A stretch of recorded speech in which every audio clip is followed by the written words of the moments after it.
महाकारुणिक बुद्ध को सादर नमन। परम श्रद्धेय बाबा साहब डॉक्टर आम्बेडकर को सादर नमन। हम सबको धम्म समझाने वाले परम श्रद्धेय बनते डॉक्टर करुणाशील राहुल जी को सादर वंदामी और देश भर से जुड़े हुए आप सभी प्रबुद्ध साथियों को सादर नमो बुद्धाय। जैसा कि आप जानते हैं कि आज इस मीटिंग में हम जिस विषय पर बात कर रहे हैं वो बड़ा व्यवहारिक विषय है और दिन प्रतिदिन के जीवन से जुड़ा हुआ भी है, क्योंकि हजारों साल पहले जब संबोधि प्राप्ति के बाद महाकारुणिक बुद्ध ने धम्म चक्र परिवर्तन की वो महान ऐतिहासिक घटना भारत की भूमि पर घटित हुई, पूरे देश में पहली बार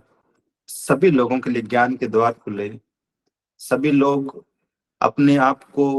श्रेष्ठ जीवन के पथ पर अग्रसर करने की दिशा में कदम बढ़ाने लगे। तो स्वाभाविक रूप से वो पल भारतीय इतिहास का एक तरह से टर्निंग पॉइंट हम कह सकते हैं, जहां से ज्ञान के द्वार सभी के लिए खुले। और धम्म चक्र परिवर्तन के दिन से ही चूंकि 5 भिक्षु तथागत को अपना शास्त्र स्वीकार कर चुके थे और उसके बाद में भी घटनाक्रम बहुत तेजी से बदला। जैसे जैसे तथागत की शिक्षाओं की गूंज चारों तरफ फैलने लगी, पहुंचने लगी, दूसरे लोगों के मन में भी उत्साह उत्पन्न होने लगा कि हमें भी तथागत की शरणागत होकर धम्म प्रचार का काम करना चाहिए। और स्वाभाविक रूप से धीरे धीरे ये संख्या बढ़ते बढ़ते जब 60 हो गई, और हम पढ़ते हैं त्रिपिटक ग्रंथों में, साहित्य में, इस सारनाथ के इसी पतन मिगदाय में, जहां पे 60 भिक्षु और 61वें तथागत खुद, कुल 61 लोग उपस्थित थे। और इन्हीं दिनों में जब वर्षावास का समापन हुआ, तथागत अपने भिक्षुओं को संबोधित करते हुए पहली बार धम्म प्रचार की बात करते हैं। और निश्चित रूप से वो बात जो हजारों साल पहले तथागत ने कही, आज भी धम्म प्रचार करने वाले हर एक व्यक्ति के लिए प्रेरणा का स्रोत है। तथागत अपने उन 60 भिक्षुओं को कहते हैं, चरत भिक्षवे चारिकम, बहुजन हिताय, बहुजन सुखाय, लोकानुकंपाय, अत्थाय हिताय, देव मनुषानन, देशत भिक्षवे धम्म आदि कल्याणम, मज्जे कल्याणम, पर्यासानम कल्याणम। तो इस तरह से तथागत उन सभी भिक्षुओं से उनको ये निर्देशित करते हैं एक तरह से कि आप चारों दिशाओं में जाएं और बहुजनों के हित के लिए, बहुजनों के सुख के लिए और अनंत लोगों पर अनुकंपा करने के लिए, उनके कल्याण के लिए आप चारिका करें, गतिशील हो जाएं, चारों दिशाओं में जाएं और उस महान धम्म की देशना लोगों को दें, जो शुरुआत में या फिर यूं कहें कि आदि में कल्याणकारक है, मध्य में कल्याणकारक है, अंत में कल्याणकारक है और अंततः सब लोगों के हित के लिए है। उस धम्म का प्रकाश चारों दिशाओं में फैलाएं, उसकी अप्रोच चारों दिशाओं तक करें। और यहीं से शुरुआत होती है धम्म प्रचार की, विधिवत रूप से एक तरह से हम कह सकते हैं, जहां बहुत ही व्यवस्थित ढंग से, बहुत ही सुप्रशिक्षित होकर भिक्षु निकलते हैं धम्म प्रचार के लिए भारत की भूमि पर पहली बार। अब चूंकि शुरुआती दिनों में भिक्षु संघ का आकार बहुत छोटा था संख्या की दृष्टि से, इस वजह से उन्हें बहुत ज्यादा समस्याओं का सामना नहीं करना पड़ा अपनी आवश्यकताओं की पूर्ति के लिए। लेकिन समय के साथ साथ जैसे जैसे भिक्षुओं की संख्या बढ़ती गई, भिक्षु संघ का आकार बढ़ता गया और हजारों की संख्या में भिक्षु चारिकाएं करने लगे, तब स्वाभाविक रूप से उनकी दैनिक आवश्यकताओं की पूर्ति के लिए भी समस्याएं आई। और उन समस्याओं की पूर्ति के लिए भी चूंकि भिक्षु या भिक्षुणियां सारे के सारे अपना गृह त्याग करके और एक ही उद्देश्य के लिए काम कर रहे थे कि हमें धर्म का प्रचार करना है, ताकि अनगिनत लोगों का कल्याण हो सके, ताकि अनगिनत लोगों का जीवन श्रेष्ठ बन सके। उस दिशा में काम करते हुए जब कोई व्यक्ति गृह त्याग करके भिक्षु या भिक्षुणी बन जाता था, तब स्वाभाविक रूप से उनके पास आय का कोई साधन नहीं रहता था, कोई स्रोत नहीं रहता था। ऐसे में वो पूरी तरह से डिपेंड थे कि जो ग्रस्त लोग हैं वो उनकी आवश्यकताओं का ख्याल रखे। और जब जब कोई भिक्षु या भिक्षुणी देशना के लिए जाते थे, स्वाभाविक रूप से ग्रस्त लोग उन्हें भोजन दान करते थे, चीवर दान करते थे। और एक बड़ा महत्वपूर्ण जो परंपरा बुद्धिज्म में रही है, आज भी श्रद्धेय बनते राव जी और धम्मभूमि के प्रयासों से हम लोग उसका साकार स्वरूप कई बार देखते हैं। वो परंपरा वर्षावास की रही है, क्योंकि बरसात के दिनों में, चूंकि उस दौर में ज्यादा आवागमन के साधन नहीं रहे होंगे और थे भी नहीं प्राचीन भारत की यदि हम बात करें, तो ऐसे बरसात के मौसम में भिक्षुओं का बाहर निकलना, विहारों से बाहर निकलना, कहीं पे मूसलाधार बारिश हो रही होती थी, कहीं पे नदियां उफान पे होती थी, कहीं बाढ़ जैसे हालात रहते थे, और इसके साथ साथ सांप और बिच्छू जैसे जो जीव है नुकसान पहुंचाने वाले, तो वो भी स्वाभाविक रूप से उनकी संख्या बढ़ जाती है। तो ऐसे में भिक्षुओं को बहुत सारी समस्याओं का सामना करना पड़ता था। फिर ये नियम बना कि 4 महीने जो बरसात का मौसम है, भिक्षु वर्षावास करेंगे, एक ही स्थान पर रहकर धम्म सीखेंगे, धम्म का प्रशिक्षण लेंगे। और चौथा ये जो अंतिम माह होगा वर्षावास का, तो उस समय उस वर्षावास की गतिविधि की, उस परंपरा के समापन की तैयारियां चल रही होंगी। और आप देखेंगे, आप आश्चर्य करेंगे कि उस दौर में जो वर्षावास चल रहा होता था, भिक्षु विहारों में होते थे, पूरे देश में एक तरह से उत्सव का माहौल होता था। लोग आते थे भिक्षुओं को दान देने के लिए, उनके भोजन की व्यवस्था करने के लिए, उन्हें वस्त्र दान करने के लिए, चीवर दान करने के लिए। और आज भी ये परंपरा कुछ कुछ नजर आती है जब हम पढ़ते हैं कि इस पीरियड में लोग अपने घरों में व्यक्तिगत रूप से कोई भी कार्यक्रम नहीं रखते हैं, शादी संस्कार जैसे। और इसका कारण भी यही रहा कि ये समय एक तरह से रिजर्व रहता था कि हमें भिक्षुओं की आवश्यकताओं की पूर्ति करनी है। जहां कहीं भी वर्षावास कर रहे होंगे भिक्षु संघ या भिक्षुणी संघ, ग्रस्त लोग वहां आते थे बहुत ही उत्साह के साथ, न केवल उनकी देशना सुनने के लिए, बल्कि उनकी दैनिक जरूरतों को पूरी करने के लिए। तो सब कुछ बहुत व्यवस्थित ढंग से उस महान समय में, उस ऐतिहासिक समय में घटित हो रहा था। फिर एक दौर आया जब हमने धम्म के प्रचारकों की संख्या में कमी को देखा। सम्राट अशोक भी बहुत ही सुव्यवस्थित ढंग से एक प्रचारक दल बनाते हैं, एक प्रचारक दल नहीं बल्कि 9 प्रचारक दल बनाते हैं, और उन सबको अलग अलग दिशाओं में भेजते हैं कि आप जाकर धम्म का प्रचार करें।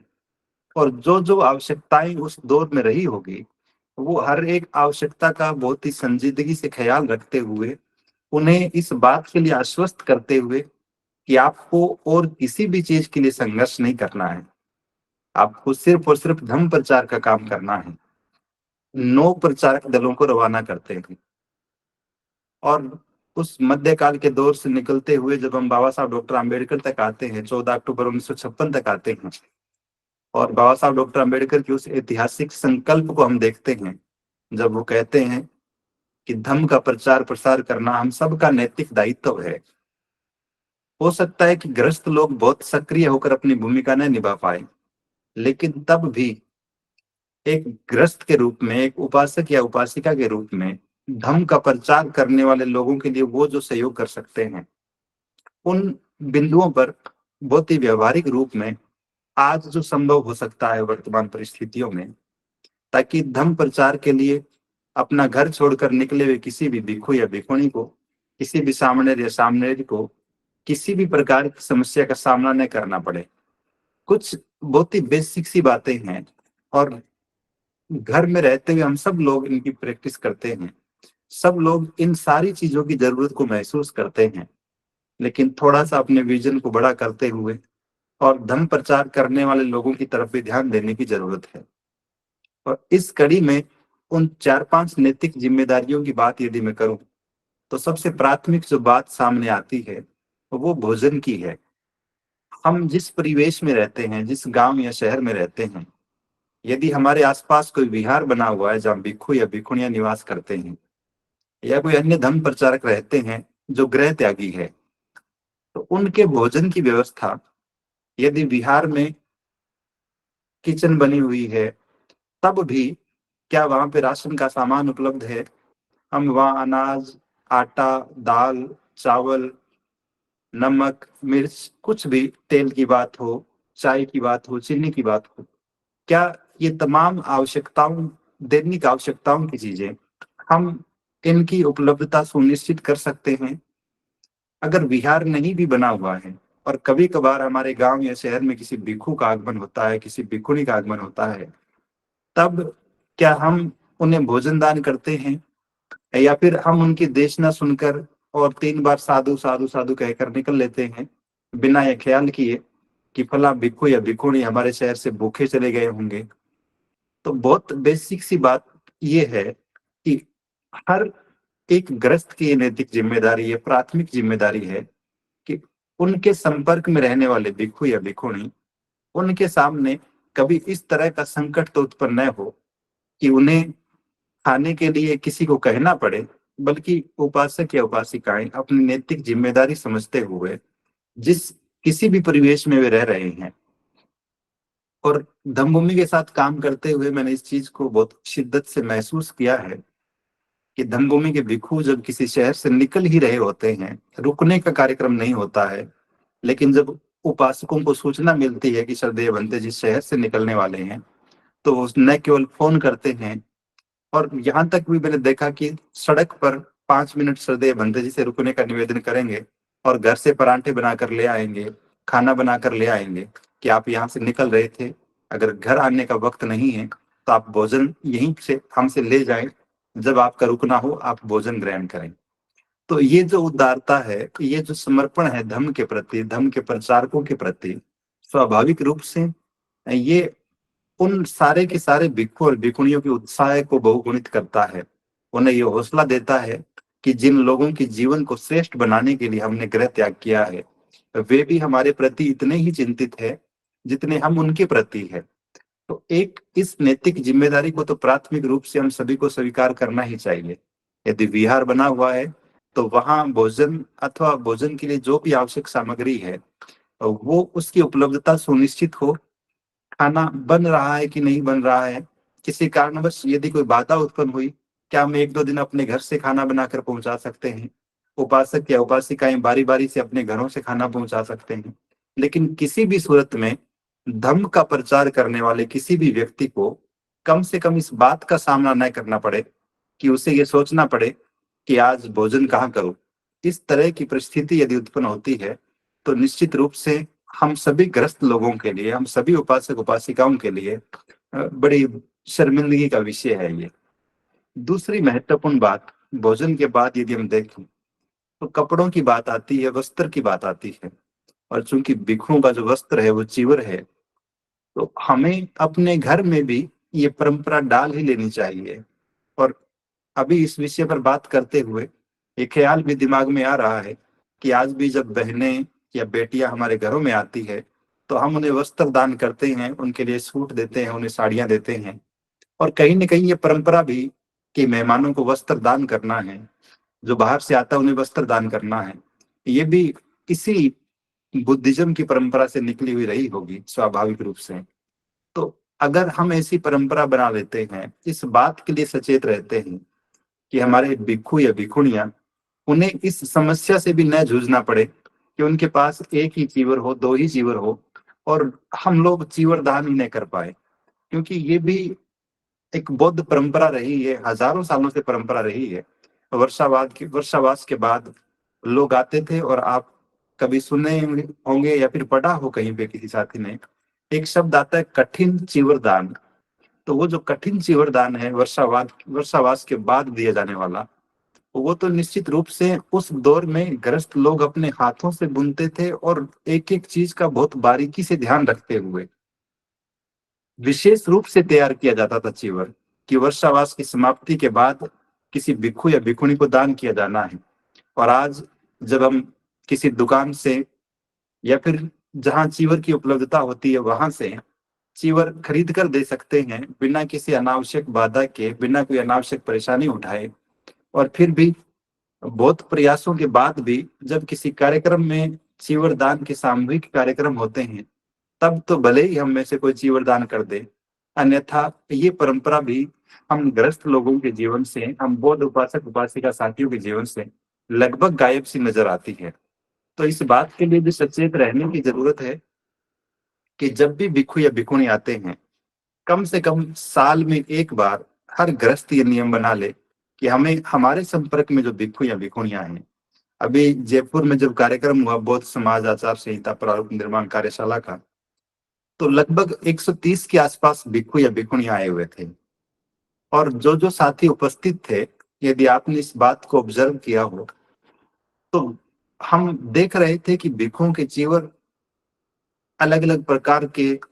अलग अलग तरीके से सिले हुए, और वो एक रूपता का अभाव स्पष्ट रूप से दिखाई दे रहा था। और कुछ भिक्षुओं को देखकर तो ऐसा प्रतीत हो रहा था कि जैसे सच में संघर्ष कर रहे हैं अपने इस भिक्षु जीवन के साथ। तब हमारी जिम्मेदारियां और बढ़ जाती है, क्योंकि यदि हम बौद्ध उपासक उपासिकाएं इस बात के लिए चिंता नहीं करेंगे, तो दूसरी व्यवस्था के लोगों को तो इन चीजों से कोई सरोकार भी नहीं है, वे भला क्यों विचार करेंगे। तो एक दूसरी महत्वपूर्ण चीज जो हमारी प्राथमिक और नैतिक जिम्मेदारी है, वो ये है कि भिक्षु या भिक्षुणियों को चीवर दान की परंपरा को भी हम लोग पुनर्जीवित करें। ये उनकी दैनिक आवश्यकताओं का हिस्सा है। आज की गूगल मीट के विषय में भले ही हमने सुविधाएं शब्द का यूज किया है, लेकिन हम बात उनकी दैनिक आवश्यकताओं की ही कर रहे हैं। तीसरी और महत्वपूर्ण चीज, हम सब ग्रस्त लोग चूंकि अपने अपने घर में रहते हैं, और स्वाभाविक रूप से हर एक मनुष्य, हर एक व्यक्ति जो थोड़ा सा साधन संपन्न होता है,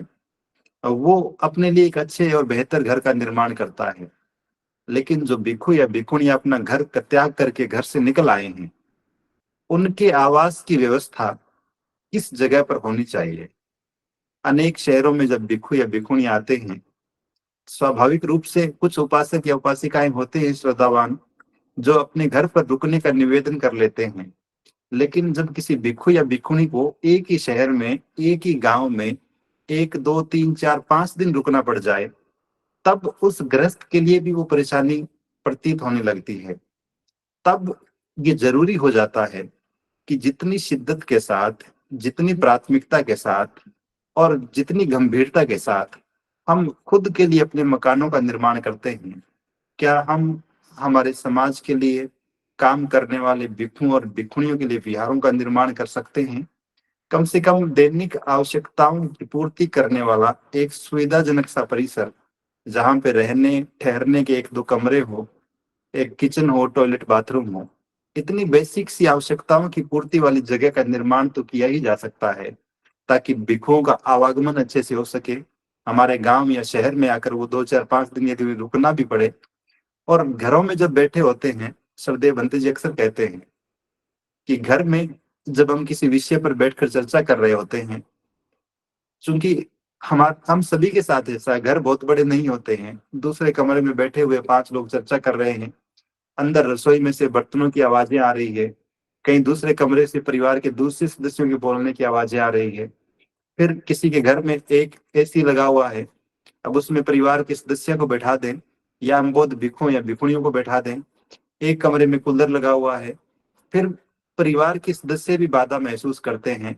और जो साथी या जो भिक्षु या भिक्षुणियां आए हुए होते हैं, वो भी बहुत एकाग्र मन से जिस विषय पर बात करना चाहते हैं वो नहीं कर पाते। तो ऐसे में जब हजारों साल की परंपरा रही है धम्म में कि विहार भिक्षुओं के या भिक्षुणियों के निवास स्थान रहे हैं, और न केवल उनके निवास के लिए, बल्कि वो धम्म प्रचार के महान केंद्र रहे हैं, और वहीं से श्रेष्ठ धम्म प्रचारक निकले हैं जिन्होंने वहां प्रशिक्षण प्राप्त करके देश में, बल्कि पड़ोसी देशों में भी जाकर धम्म का प्रचार किया है। तो जो साथी जिन जिन जगहों पर, जिन जिन गांवों या शहरों में उपासकों की संख्या ठीक ठाक है, हो सकता है कुछ एक उपासक या उपासिकाएं ऐसे हो जो अपने गांव या शहर में एकमात्र है, इकलौते हैं, लेकिन जहां संख्या थोड़ी सी ज्यादा है अनुपातिक रूप से,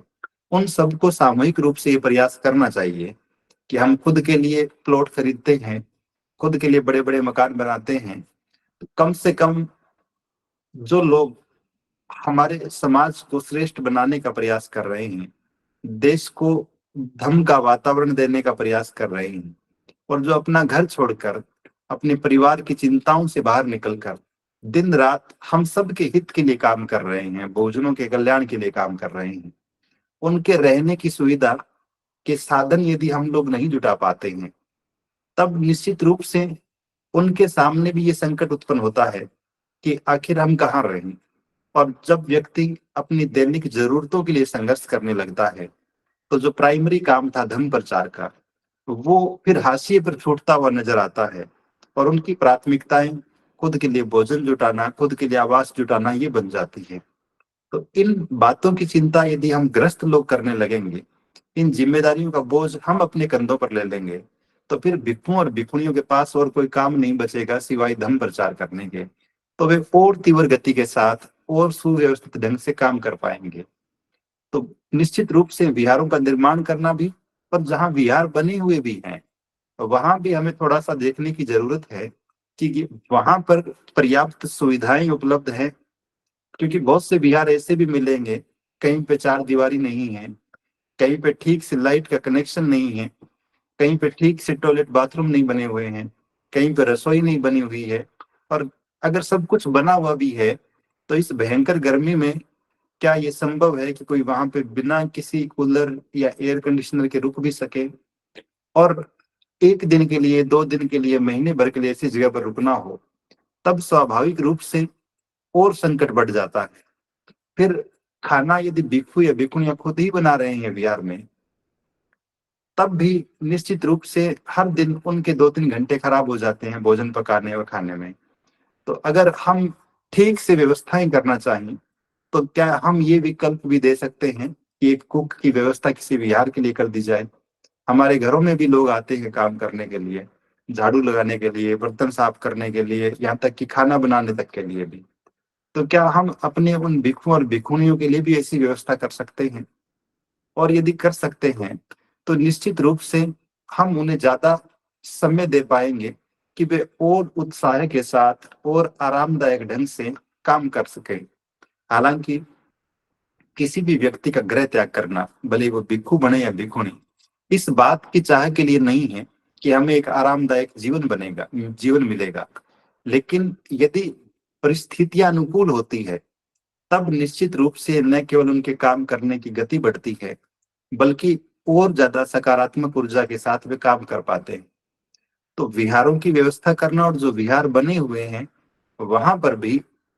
ठीक ठाक व्यवस्थाएं हो, ठीक ठाक क्या बल्कि बहुत अच्छी व्यवस्थाएं हो। और मैं तो यहाँ तक कहना चाहूंगा कि जैसी व्यवस्थाएं हम अपने घरों में कर कर रखते हैं खुद के लिए,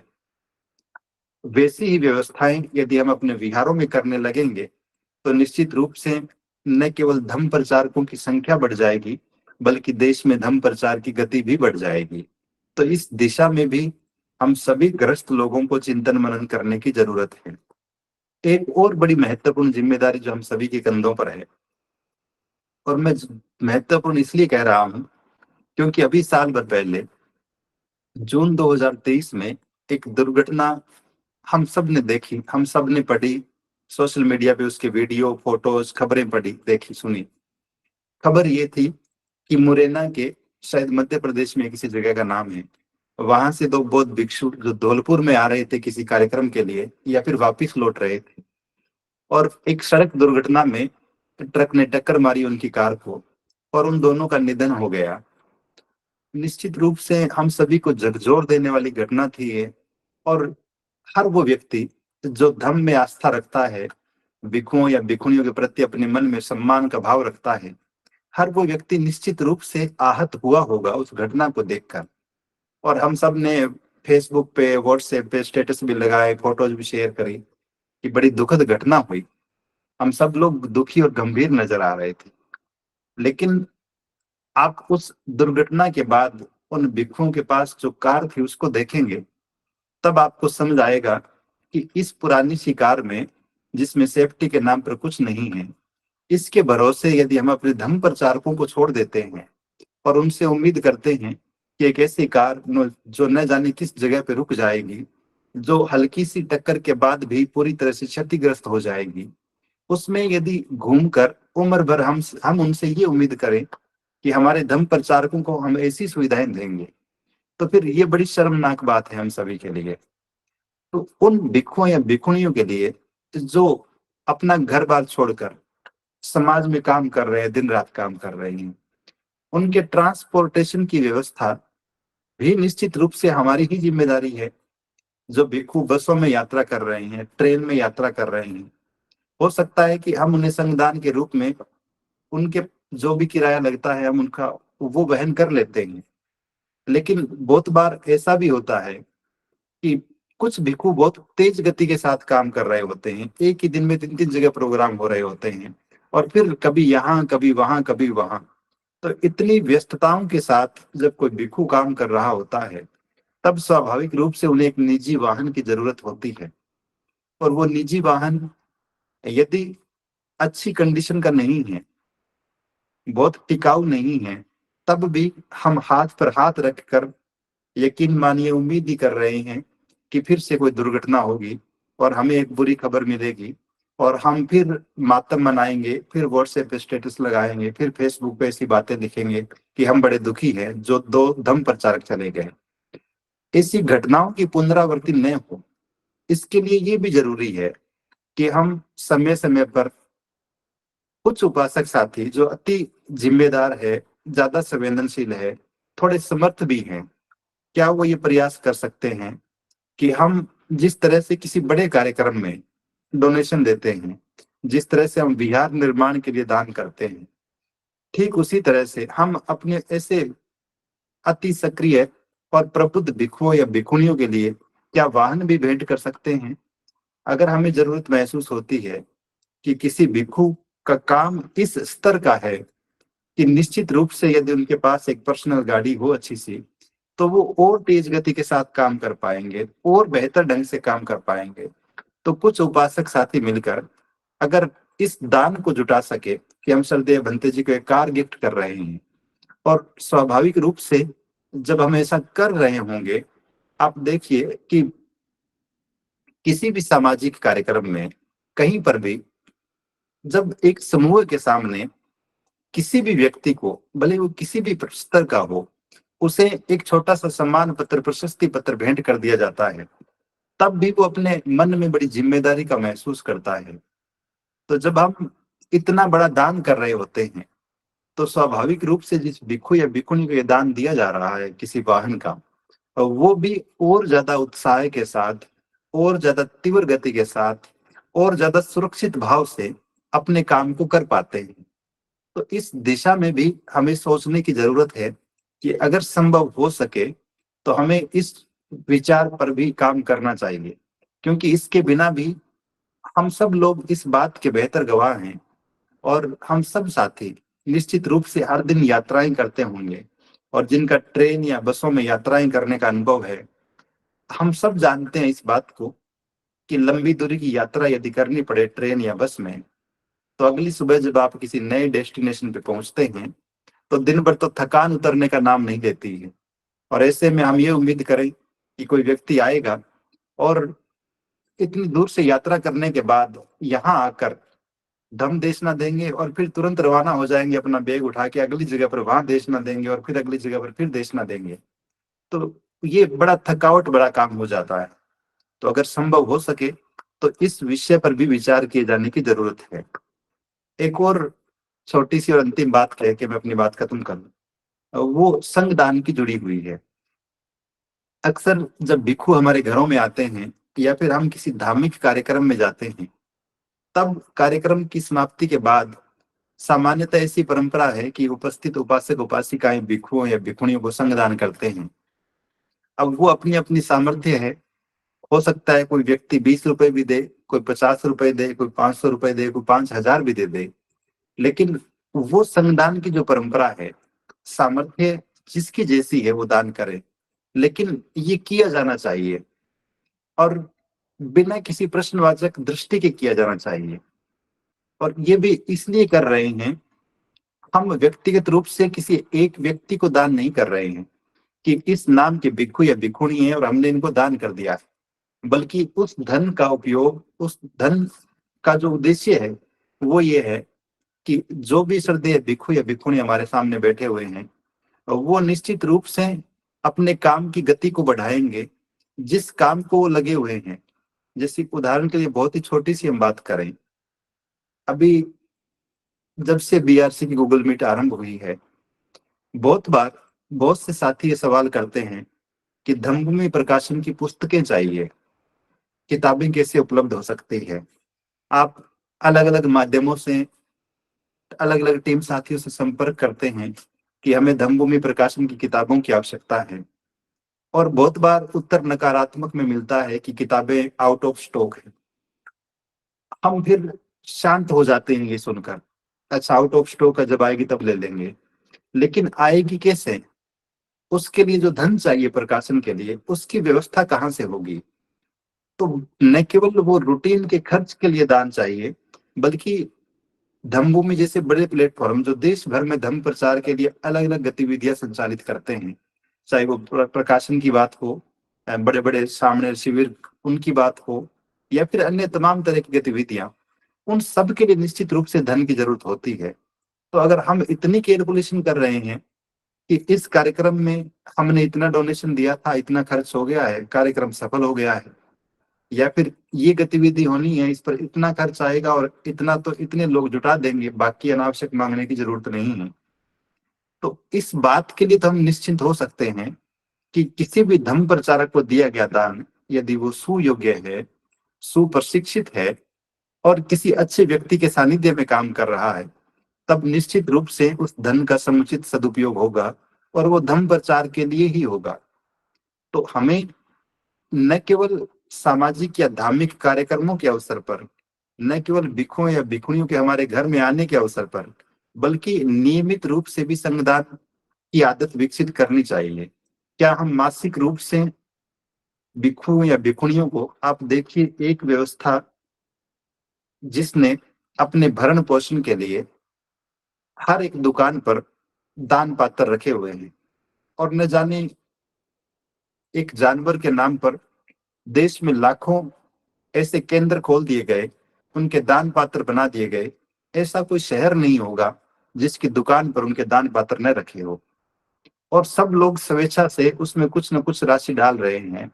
महीने के अंत में एक व्यक्ति आता है, सारा का सारा पैसा निकाल कर ले जाता है, उनका दान पात्र वापस खाली है। अगले महीने की 1 तारीख से फिर से उसमें पैसे गिरने शुरू होते हैं,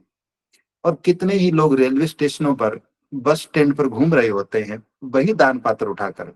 कभी इसके नाम पर दान, एक दान पेटी इसके नाम की, एक दान पेटी उसके नाम की, और बाकी लोगों को छोड़ भी दें तो हमारे ही बंधु जो है बहुत बढ़ चढ़ कर दान कर रहे होते हैं। लेकिन जब भिक्षुओं या भिक्षुणियों के लिए दान की बात आती है तो हम बड़े संशय से भर जाते हैं। इस पैसे का मैनेजमेंट कौन करेगा? इस पैसे का उपयोग क्या होगा? ये पैसा अगर भिक्षु पंजाब का है तो राजस्थान वाले पंजाब वालों के लिए क्यों दान दें? इस तरह की तमाम आशंकाएं घर बैठे ही हम अपने मन में क्रिएट कर लेते हैं। तो एक व्यवस्था वो है जहां पे पूरा का पूरा एक अनुसरण करने वाले लोगों की फौज है, जो बिना सवाल उठाए उनके हर एक निर्णय पर उनके पीछे खड़े हो जाते हैं। और एक तरफ हम हैं कि बहुत बुद्धिमत्ता पूर्वक, बहुत दूरदर्शिता पूर्ण ढंग से लिए गए निर्णय पर सवाल उठाने लगते हैं और हिचकिचाने लगते हैं सहयोग करने से, साथ खड़े होने से। कैसे धर्म प्रचार की बात आगे बढ़ेगी? कैसे हमारे धर्म प्रचारक ठीक ढंग से काम कर पाएंगे? कैसे हम अपनी व्यवस्था का निर्माण कर पाएंगे? कैसे हम बौद्ध समाज का निर्माण कर पाएंगे? तो बड़ा गंभीर प्रश्न है। तो इस मामले में भी हमें ये आदत, ये व्यवहार में लानी ही चाहिए, बल्कि ये हमारी परंपरा बन जानी चाहिए कि हर एक बौद्ध उपासक उपासिका प्रति माह अपनी सामर्थ्य के हिसाब से संगदान जरूर करता है। भले आप महीने के 50 रुपए निकाल सके, महीने के 100 रुपए, 200 रुपए, 500 रुपए, 1000 रुपए, जो भी हो। और जितने भी, मैं तो कह रहा हूँ कि इस सोसाइटी के गवर्नमेंट एम्प्लॉयज भी यदि ये काम करने लग जाएं, बाकी लोगों को हम छोड़ दें कि उनके पास आय के ज्यादा अधिक साधन नहीं है, तब भी हम अपनी व्यवस्था को बहुत शानदार ढंग से पुनर्जीवित कर सकते हैं। इतिहास की किताबों में हम पढ़ते हैं कि नालंदा जैसे बड़े बड़े विश्वविद्यालय सिर्फ इस बात से चल रहे थे, उनकी आय का साधन सिर्फ ये था कि उन्हें कुछ गांव दान में मिले हुए थे। उन गांवों से उनके लिए अनाज आता था, उन गांवों से उनके लिए राशन आता था। उस विश्वविद्यालय में पढ़ाने वाले सारे भिक्षुओं के लिए, सारे विद्यार्थियों के लिए, और इतनी बड़ी व्यवस्था संचालित हो रही थी कि दुनिया भर से बच्चे आते थे पढ़ने के लिए। तो क्या हम सब लोग मिलकर वैसी किसी व्यवस्था का निर्माण नहीं कर सकते जहां हमारे भिक्षुओं या भिक्षुणियों को धम्म प्रचारकों को कम से कम ये तो न सोचना पड़े कि फलां जगह जाएंगे तो किराया पास में होगा कि नहीं होगा, फलां जगह जाएंगे तो रुकने की व्यवस्था होगी कि नहीं होगी, फलां जगह जाएंगे तो फिर कुछ ठीक ठाक व्यवस्थाएं मिलेगी कि नहीं मिलेगी। तो ये तमाम बहुत ही साधारण सी व्यवहारिक सी बातें हैं